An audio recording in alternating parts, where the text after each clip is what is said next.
Hari ini kita akan lanjutkan kembali, kita akan belajar firman Tuhan. Kita mau didapatin hati kita ini murni. Masalah uang, tentu terutama, karena uang seringkali nempel di hati kita begitu lengket. Karena hari ini yang menjadi saingannya Tuhan bukan iblis. Iblis kita tengking dalam nama Yesus, dia udah KO, dia udah kabur. Tetapi ketika orang hatinya nempel dengan uang gak bisa ditengking. Kecuali dia menaruh hatinya sepenuhnya pada Tuhan, menaklukkan dirinya, dan mulai fokus sama Tuhan, baru hatinya nggak nempel sama uang. Karena di mana hartamu berada, di sanalah hatimu berada. Hartamu apa? Akan nempel begitu rupa hatimu juga. Karena harusnya yang menjadi harta yang paling berharga adalah Tuhan dalam hidup kita. Makanya hati kita nempel sama Tuhan. Tapi kalau hati kita nempel pada kekayaan, dengan harta, dengan uang, dengan persembahan, itu yang parah. Terutama bagi para hamba Tuhan, bagi pelayan Tuhan, tidak boleh hati kita nempel pada harta, pada persembahan, dan pada uang. Jangan sampai ujung dari pelayanan kita malah ditolak Tuhan. Karena orang sering terjebak di area ini. Saya pun sampai hari ini menjagain hati saya begitu rupa. Jangan sampai hati saya ini melintir karena uang, karena persembahan, kemewahan, dan kekayaan. Kalau Tuhan percayakan, kita tanggung jawab. Kita kelola dengan baik untuk kemuliaan nama Tuhan. Bukan untuk membanggakan diri. Bukan untuk menyenangkan diri sendiri. Tapi menjadi berkat bagi banyak orang. Hari ini kita akan lihat kejahatan di dalam rumah Tuhan. Kejahatan para hamba Tuhan yang mengerikan sekali. Karena tamak dan serakah. Saya melihat ini jadi ngeri. Ini pelajaran buat kita. Sebagai para pelayan Tuhan, sebagai para hamba Tuhan. Sebagai jemaat, jangan sampai kita menjadi orang yang tamak dan serakah. Ujungnya akan menghancurkan hidup kita. Kita lihat di 1 Samuel pasal yang pertama, ayat yang pertama. Ada seorang laki-laki dari Ramataim Zofim, dari pegunungan Efraim, namanya Elkana bin Yeroham bin Elihu bin Tohu bin Sub, seorang Efraim. Orang ini mempunyai 2 istri, yang seorang bernama Hana, yang lain bernama Penina. Penina mempunyai anak, tetapi Hana tidak. Orang itu dari tahun ke tahun pergi meninggalkan kotanya untuk sujud menyembah dan mempersembahkan korban kepada Tuhan semesta alam di Silo. Perhatikan, di sana yang menjadi imam Tuhan ialah kedua anak Eli, Hofni dan Pinehas. Perhatikan nih, yang menjadi imam Tuhan ialah kedua anak Eli, Hofni dan Pinehas. Kita akan lihat di pasal yang kedua mulai ayat yang ke-12. Adapun anak-anak lelaki Eli ialah orang-orang dursila. Mereka tidak mengindahkan Tuhan. Padahal anaknya Imam Eli ini adalah menjadi imam Tuhan, menjadi hamba Tuhan, menjadi pengantara antara orang berdosa dengan Tuhan. Ini adalah orang yang harusnya rohani, harusnya orang yang ngikutin kehendak Tuhan, tapi ternyata mereka adalah orang-orang dursila. Nah, orang-orang dursila ini tidak mengindahkan Tuhan dan melakukan kejahatan yang luar biasa sekali. Ataupun batas hak para imam terhadap bangsa itu. Ini sebenarnya nggak layak disebut imam. Dan jangan sampai kita menjadi orang seperti ini nih. Ngaku anak Tuhan, ngaku cinta Tuhan, ngaku pelayan Tuhan. Ternyata kita tidak mengindahkan Tuhan. Ternyata kita menjadi orang-orang dursila. Atau menjadi hamba Tuhan yang melebihi kelakuannya batas, melampaui batasnya para imam. Ini tidak benar nih. Kelakuannya udah buruk, jelek, busuk, dan jahat. Perhatikan, setiap kali seseorang mempersembahkan korban sembelihan, sementara daging itu dimasak, datanglah bujang imam membawa garpu bergigi 3 di tangannya. Ini kan orang yang serakah dan tamak. Karena keserakahan dan ketamakan itu membuat hati orang itu degil dan jahat sekali loh. Karena keserakahan dan tamak sesama saudara bisa saling bermusuhan karena rebutan harta dan kekayaan serta warisan. Karena keserakahan dan ketamakan semua orang bisa berbuat kejam, bisa menghabisi orang lain. Karena begitu jahatnya ketika hati seseorang dikuasai dengan ketamakan, keserakahan. Bisa melakukan banyak hal yang melampaui batas wajar. Sehingga tidak peduli lagi dengan Tuhan. Kalau engkau jadi orang Kristen yang tamak dan serakah, apalagi jadi hamba Tuhan yang tamak dan serakah. Yang tahu engkau tamak dan serakah, hatimu sendiri dengan Tuhan. Bahkan kau nggak sadar seringkali, beberapa orang tuh nggak sadar bahwa dia itu tamak dan serakah. Tapi termanifestasi dari tindakan dan perbuatannya bahwa dia itu tamak dan serakah. Jangan sampai di akhir zaman ini kita didapati menjadi orang yang tamak dan serakah. Akhirnya pakai cara apapun juga ditempuhnya untuk memuaskan hawa nafsu dan keinginannya. Suatu hari saya pernah nemenin orang tua angkat saya untuk deal sebuah bisnis yang nilainya gede sekali. Ternyata partner kami itu serakah dan tamak luar biasa sekali. Dia mau semuanya dia ambil keuntungan. Dan akhirnya semua bisnis itu dibatalkan. Karena tamak dan serakah. Dia ingin menguasai semuanya. Akhirnya kita batalkan deal bisnis itu. Dari situ saya belajar banyak. Ternyata dengan masalah uang ini, orang itu bisa lupa daratan, lupa lautan. Kalau dengan uang kita nggak bisa mengelola hati kita, nggak bisa mengendalikan hati kita. Dengan persembahan kita nggak bisa mengendalikan hati kita. Dengan apapun yang sifatnya nggak kekal, kita nggak bisa mengendalikan hati kita. Kita ini menjadi orang yang jahat loh. Akhirnya nggak peduli lagi dengan Tuhan. Bahkan kita disebut bisa menjadi dicap orang menjadi orang-orang dursila. Perhatikan, ketika anaknya Imam Meli ini melihat ada orang yang mempersembahkan korban atau daging yang dimasak, datanglah bujang imam membawa garpu bergigi 3 di tangannya. Dia suruh orang lain ngambil persembahan itu. Mungkin kau hari ini nggak ngambil langsung, tapi kau pakai stafmu mungkin, pakai karyawanmu, pakai orang lain untuk ngambil keserakahan dan ketamakanmu, sehingga kau kelihatan bersih. Tetap jahat di mata Tuhan itu. Bapak Ibu, jangan kita ini melakukan kejahatan pakai atas nama orang lain. Orang Jawa itu sebutnya nabok nyilih tangan. Melakukan kejahatan pakai orang lain. Seperti yang dilakukan oleh Daud ketika dia menghabisin Uria melalui orang lain. Dan itu jahat di mata Tuhan. Kita mungkin nggak kelihatan tamak dan serakah. Tapi keserakahan dan ketamaan itu manifestasi karena kita nyuruh orang lain. Stafmu mungkin, karyawanmu, pegawaimu, atau apapun lah namanya. Dan tetap Tuhan lihat itu sebuah kejahatan kalau engkau jadi tamak dan serakah. Ternyata anaknya memilih pakai bujangnya suruh ambil. Perhatikan di ayat yang ke-14. Dan dicucukkannya ke dalam bejana atau ke dalam kuali atau ke dalam belanga atau ke dalam periuk. Segala yang ditarik dengan garpu itu ke atas. Diambil imam itu untuk dirinya sendiri. Demikian mereka memperlakukan semua orang Israel yang datang ke sana, ke Silo. Apalagi jadi hamba Tuhan. Terus pertama yang jadi gembala. Ini kita ini kalau nggak jaga hati kita ini gampang melintir. Kita bisa pakai ayat apapun, ngomong tentang uang. Padahal tujuannya untuk narik keuntungan pribadi. Ada cara-cara yang halus untuk mengambil keuntungan pribadi pakai atas nama Tuhan. Itu tidak berkenan di hadapan Tuhan. Kita harus memiliki kemurnian ketulusan masalah uang ini. Karena banyak akhir zaman, banyak orang terjerat di area ini. Yang menjadi Tuhannya bukan Yesus, tapi ternyata uang, kepuasan dan hawa nafsu. Mulutnya ini ngomong Yesus sebagai Tuhan dan Raja. Tapi pada praktek hidupnya penuh keserakahan dan ketamakan. Ambil keuntungan untuk dirinya sendiri. Dan itu diperlakukan untuk semua orang. Kita hamba Tuhan harus memiliki kemurnian hati ini. Jangan pakai ayat apapun untuk mengambil keuntungan. Bahkan kita ketemu orang kaya, ketemu jemaat Tuhan.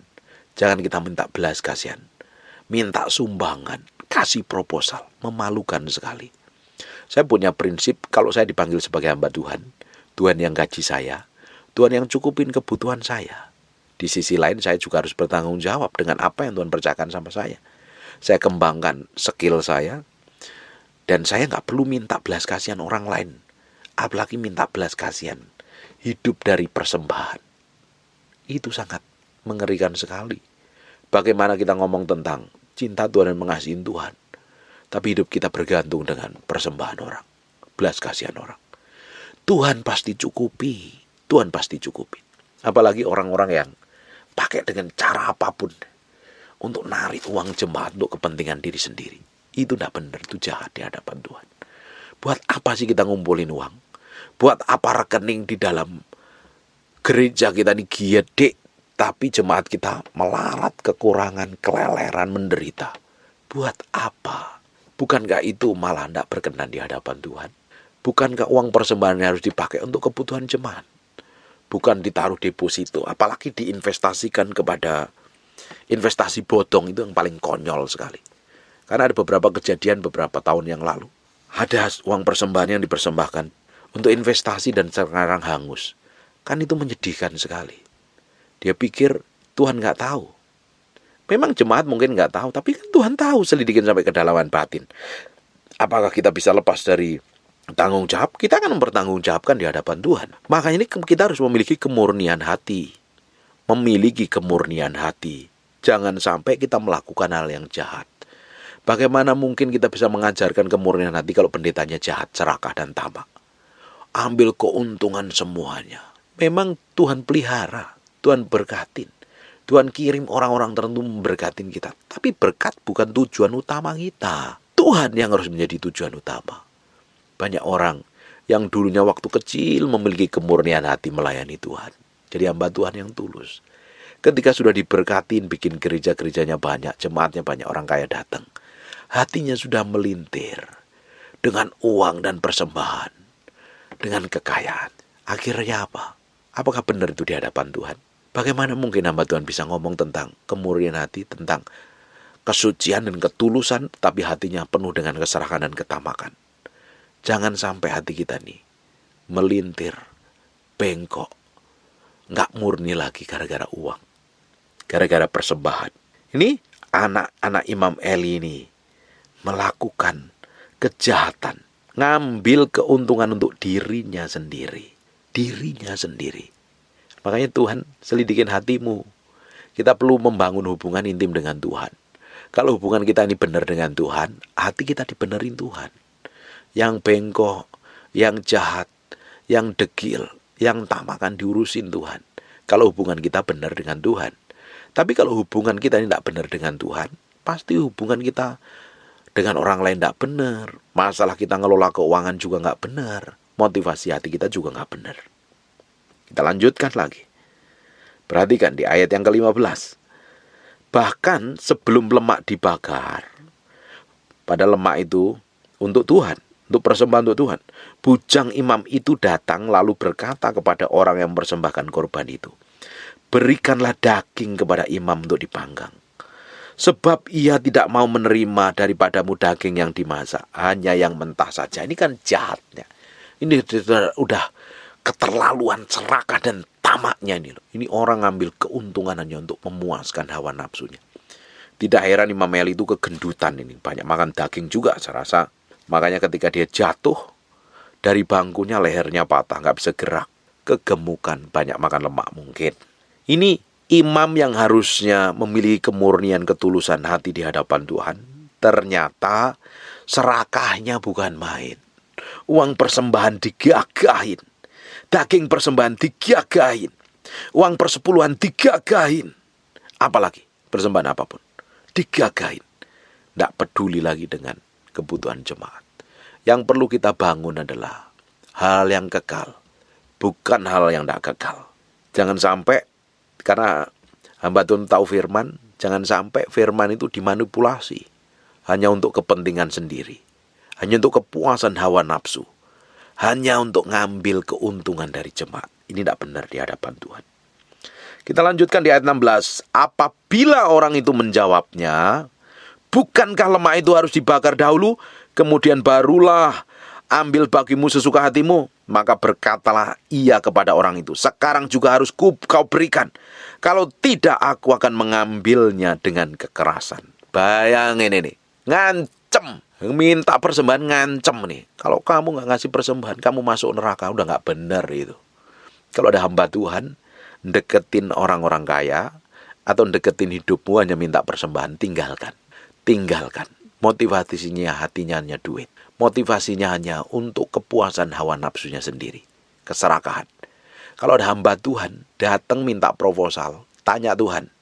Kalau bisa ditolak saja. Percaya, kalau Tuhan suruh bangun gereja, Tuhan siapin uangnya, dananya. Di mana Tuhan kasih visi, Tuhan kasih provisi. Di mana vision, Tuhan kasih provision. Tuhan berikan penyediaan. Tuhan tidak menyuruh orang itu melakukan hal konyol. Tapi kalau orang itu melakukan hal konyol, itu perbuatan dagingnya. Tidak mungkin Tuhan suruh bangun gereja, Tuhan gak siapin semuanya. Sampai orang itu ngemis-ngemis menderita kasih proposal, itu kan menjijikkan sekali. Kok masa untuk pekerjaan Tuhan sendiri gak campur tangan, sampai ngemis, aduh, itu gak layak lah. Menurut saya, kalau ada hamba Tuhan ngasih proposal, minta persembahan, minta sumbangan, kok kelihatannya di hamba Tuhan itu gak percaya Tuhan yang mencukupin ya, harus berubah ini. Saya bersyukur kalau ada hamba Tuhan mendengarkan ini dan hatimu mulai berubah. Saya tuh gak peduli orang mau kasih persembahan sama saya atau enggak. Bagian saya sebagai hamba Tuhan, kalau orang undang saya, kasih persembahan tidak, saya tidak terlalu pusing. Tuhan sudah gaji saya, Tuhan sudah cukupin saya. Saya lakukan yang terbaik untuk Tuhan saja. Kita harus memiliki kemurnian hati ini. Jangan kita melayani Tuhan, jadi pendeta, diundang khotbah, ternyata hanya mengharapkan persembahan. Itu juga nggak boleh, itu nanti hati kita nggak murni. Bikin gereja tujuannya untuk ngambil persepuluhan, buah sulung dan lain sebagainya, untuk kepentingan sendiri. Bikin gereja cabang di mana-mana, ternyata hanya pingin ngumpulin orang-orang kaya dan ngambil persembahan. Yang lebih konyol lagi, jadi hamba Tuhan, suka nubuatan, tapi nubuatan yang baik-baik untuk orang-orang kaya, supaya orang kaya itu tertarik. Yang lebih konyol lagi, ketika ada orang kaya ke gereja, dikasih jabatan, supaya tidak lari, tidak pergi ke tempat lain. Ngasih jabatan ke orang itu nggak masalah, tapi motivasi hamba Tuhannya kalau ngasih jabatan kepada orang-orang kaya, supaya dia kasih persembahan, itu yang tidak benar. Memang pekerjaan Tuhan itu butuh biaya Tuhan, butuh uang. Tapi kita juga nggak harus ngemis pakai cara manusia. Kita punya Tuhan yang sanggup mencukupi, yang sanggup memberkatin kita dengan caranya yang ajaib. Bapak Ibu, jangan sampai jadi hamba Tuhan seneng kalau melayani orang kaya. Tapi kalau ketemu orang miskin dicuekin, tidak peduliin. Itu juga jahat di hadapan Tuhan. Kita jadi hamba Tuhan tidak boleh pandang bulu. Mau orang kaya, mau orang miskin kita layani dengan senang hati. Kita beri yang terbaik untuk Tuhan. Karena kita melakukan segala sesuatu untuk Tuhan. Jangan sampai pakai kekerasan maksa orang. Hari ini kekerasannya bukan bentak-bentak, tapi ngancem pakai ayat untuk supaya orang memberikan persembahan. Itu tidak benar. Kalau Bapak Ibu ada hamba Tuhan mendekatin kau dan dia hanya pingin uangmu saja, tinggalkan. Itu hamba uang, bukan hamba Tuhan. Kita lanjutkan lagi di ayat yang ke-17. Dengan demikian sangat besarlah dosa kedua orang muda itu di hadapan Tuhan, sebab mereka memandang rendah korban untuk Tuhan. Ini imamnya udah gak benar loh. Imamnya ini jahatnya bukan main. Perhatikan nih, yang lebih konyol lagi. Kita akan lihat. Di ayat yang ke-22. Eli telah sangat tua. Apabila didengarnya segala sesuatu yang dilakukan anak-anaknya terhadap semua orang Israel, dan bahwa mereka itu tidur dengan perempuan-perempuan yang melayani di depan pintu kemah pertemuan, berkata ia kepada mereka, mengapa kamu melakukan hal yang begitu, sehingga ku dengar dari segenap bangsa ini tentang perbuatan-perbuatan yang jahat itu. Ini imamnya sudah serakah tamak dengan uang, ternyata punya satu paket lain. Nidurin orang-orang yang kasih persembahan di kemah pertemuan. Ini kan jahat nih. Makanya ini kalau orang ini tamak dengan uang, pasti hatinya gak benar di hadapan Tuhan. Kalau ada orang-orang, hamba Tuhan, deketin, hanya minta uang persembahan, dan deketin perempuan-perempuan untuk ditipu daya, ini udah gak benar. Tinggalin hamba Tuhan kayak begitu. Ini imamnya nggak becus ini jadi imam. Sudah tamak, serakah, ngambil persembahan dengan paksa, ternyata tidur dengan perempuan-perempuan yang melayani di depan pintu kemah pertemuan. Kan jahatnya luar biasa. Ini jijik di hadapan Tuhan, menjijikkan di hadapan Tuhan.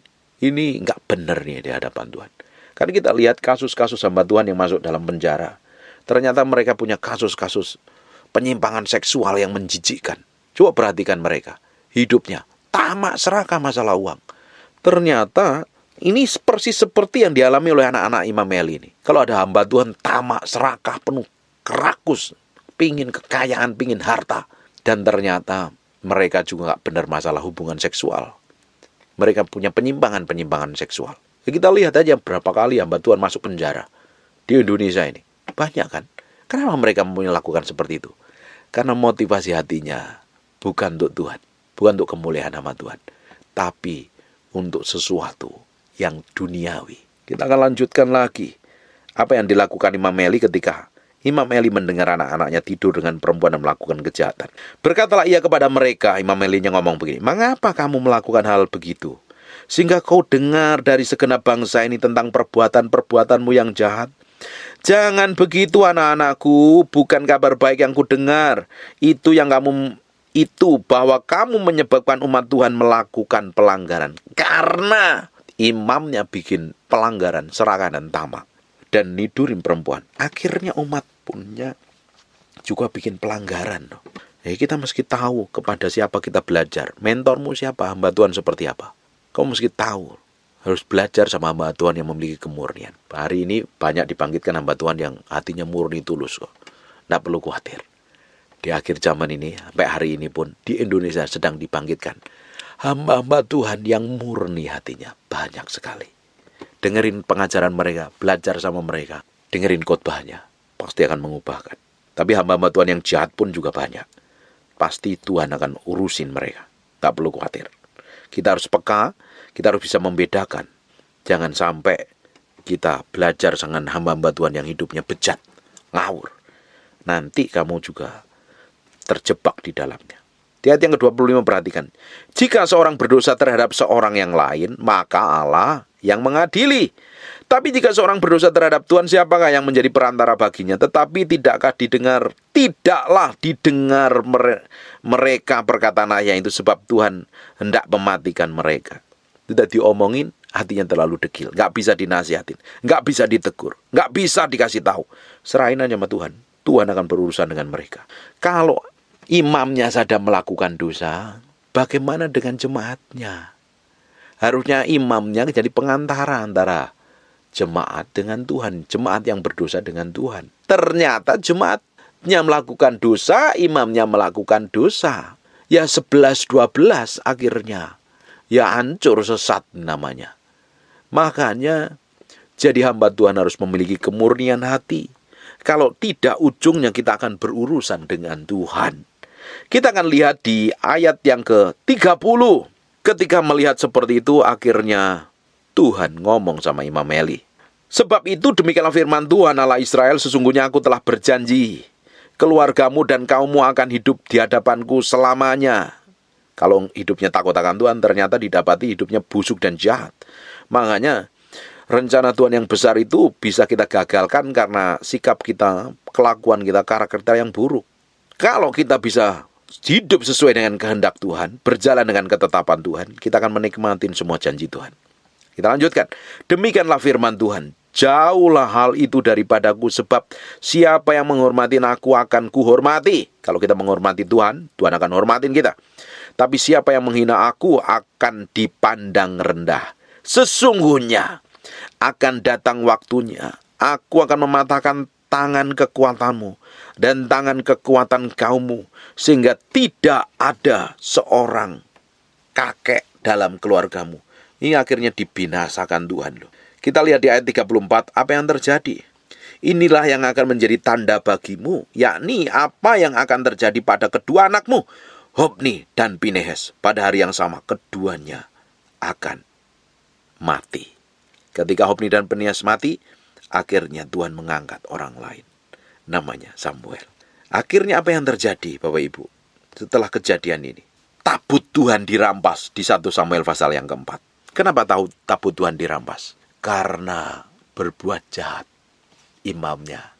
Dan akhirnya Imam Elinya mati, anaknya Imam Eli mati. Berurusan dengan Tuhan. Kalau ada hamba Tuhan yang melakukan kejahatan, dia akan bertanggung jawab sama Tuhan kok. Kalau sudah salah ditegur nggak mau, dikasih tahu nggak mau, nggak mau berubah bertobat, pasti berurusan dengan Tuhan, pasti berurusan dengan Tuhan, karena dia pakai nama Tuhan, mempermalukan nama Tuhan.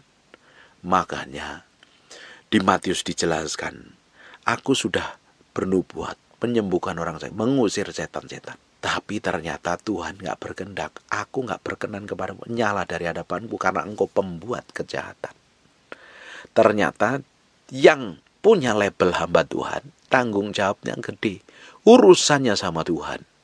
Hari ini bisa melakukan kejahatan dan nggak ketahuan, melakukan hal yang tamak serakah, nggak bisa mengendalikan diri, nggak bisa menguasai diri, motivasinya hanya uang, kelihatannya pelayannya masih berjalan baik, semuanya kelihatan baik saja, tapi suatu hari dia akan berurusan dengan Tuhan. Buat apa kita melayani di muka bumi ini kelihatan baik-baik saja, tapi di ujung akhir pelayanan kita ditolak Tuhan.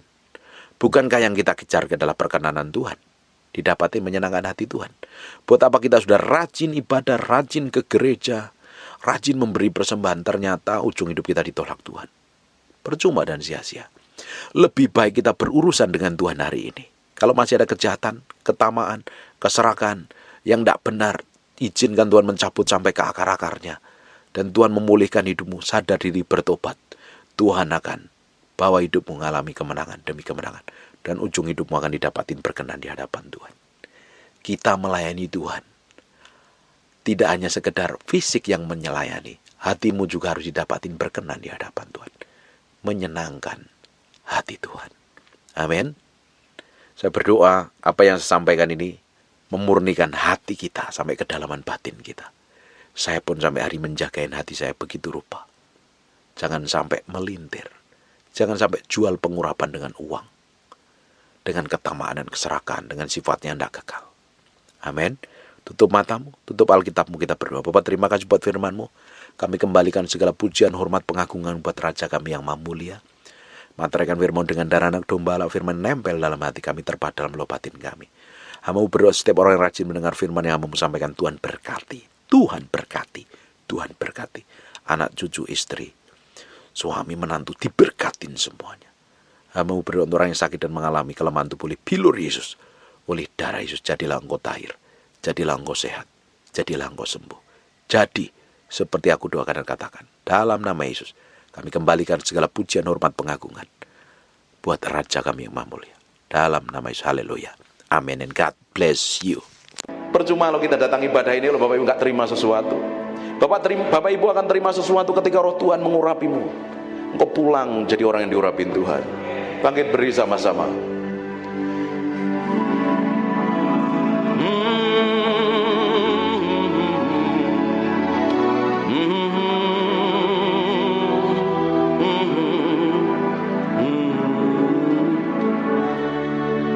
Come breathe upon me,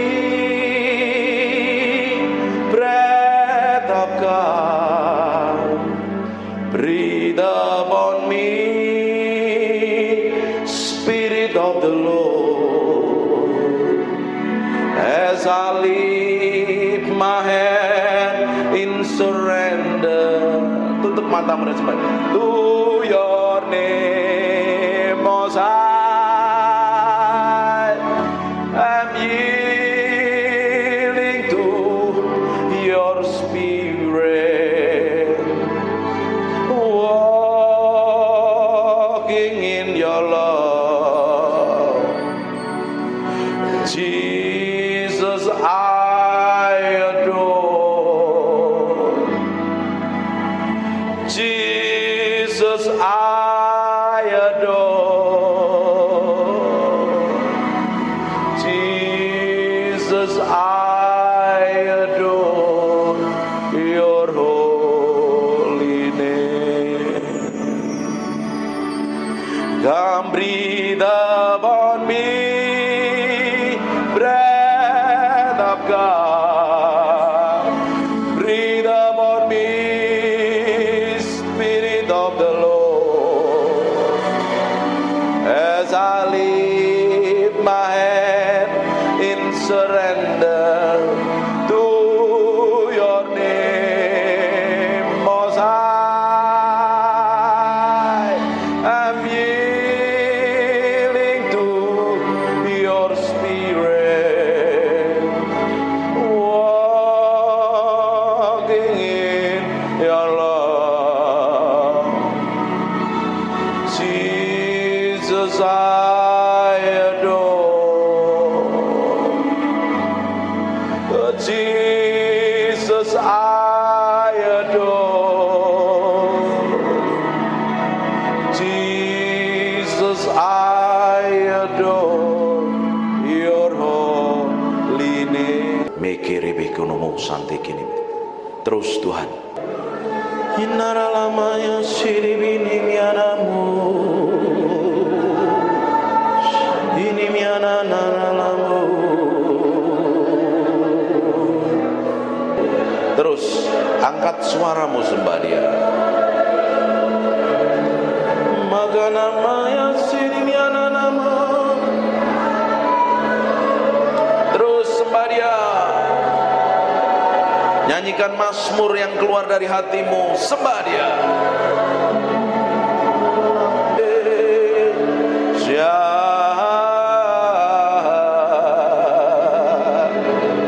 Ini miana lambu.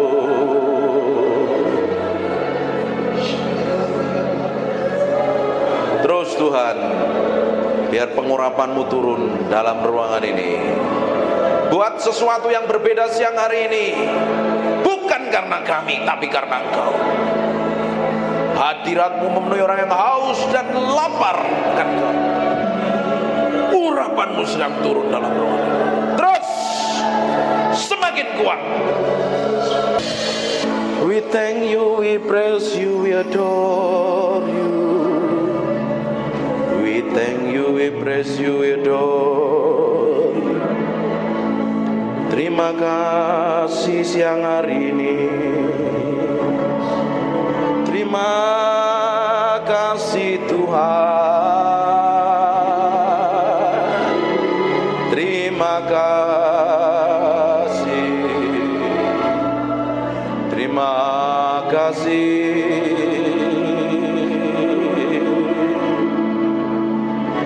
Di dalam hadirat-Mu kami diupahkan mengenal Engkau. Di dalam hadirat-Mu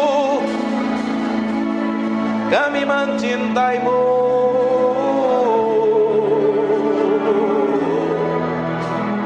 Mencintaimu, Roh Kudus. Roh Kudus.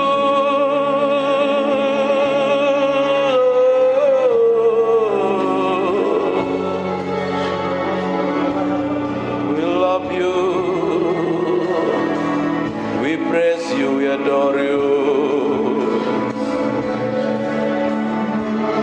Tetap tinggal di dalam hadirat-Mu, sebab kami mencintai-Mu. Oh Tuhan,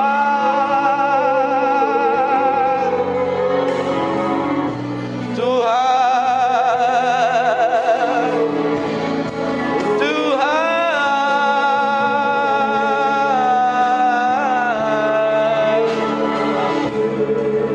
Naralamo senemede mianaramo, ikiri mianananamo se,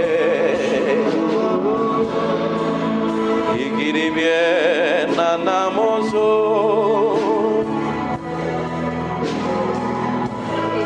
Oh, we praise you, we praise you, we praise you.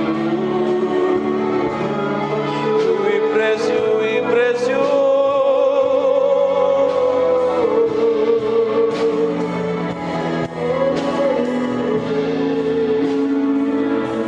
Berlama-lama dalam hadirat-Mu, menikmati kuasa-Mu, Tuhan. Tuhan, oh. Inananaramore, ikinemiananaranamos. Terima kasih Tuhan. Biar roh hikmat wahyu turun di antara kami, menyingkapkan pribadi-Mu yang ajaib, sehingga kami mengerti kehendak-Mu, berjalan dalam pusat hati-Mu.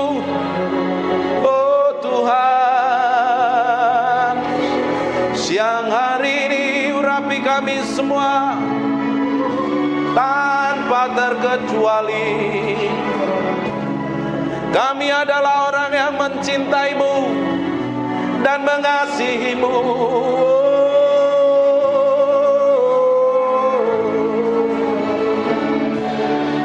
Haleluya, haleluya, haleluya. Terima kasih.